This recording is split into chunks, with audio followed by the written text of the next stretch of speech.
ஆழ்ந்த அறிஞர் அப்துல் ரஹ்மான்.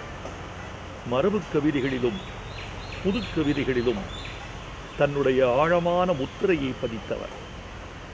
தான் மட்டும் கவிஞராக இல்லாமல் வாணியம்பாடியில் கவி ராத்திரி என்ற ஓர் அமைப்பை ஏற்படுத்தி நூற்றுக்கணக்கான கவிஞர்களை உருவாக்கிய வாணியம்பாடியின் வானம்பாடி. அவருடைய தொண்டு அளப்பரியது. ஆழ்ந்த தமிழ் இலக்கியத்தை மாணவர்களுக்கு கற்றுக் கொடுத்த அப்துல் ரஹ்மான் உலக கவிதைகளையெல்லாம் தமிழுக்கு அறிமுகப்படுத்திய பெரும்பணியை செய்திருக்கிறார்.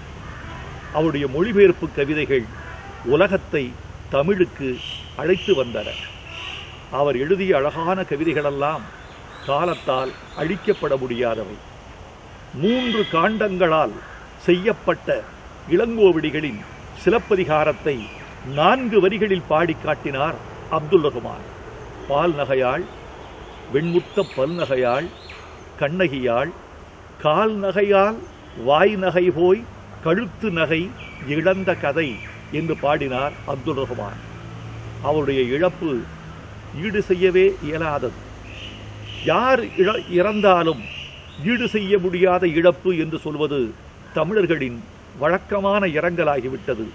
அப்துல் ரஹ்மானுக்குத்தான் அது மிக பெரிதும் பொருந்தும் என்று நான் கருதுகிறேன். அவருடைய புலமை, அவருடைய திறமை, அவருடைய மொழிவளம், அவரது உலக அறிவு, உலக இலக்கிய அறிவு இன்னொரு கவிஞனுக்கு கூடி வருமா என்பதை என்னால் சொல்ல இயலவில்லை. அவரை இழந்து வாடும் இலக்கிய உலகத்திற்கு என் ஆழ்ந்த இரங்கலை தெரிவித்துக் கொள்கிறேன். தமிழ் இலக்கியம் ஒரு கவிஞனை இழந்து விட்டது.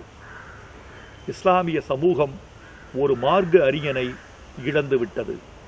மாணவர்கள் ஒரு பேராசிரியரை இழந்து விட்டார்கள். நான் என் மூத்த சகோதரனை இழந்து விட்டேன்.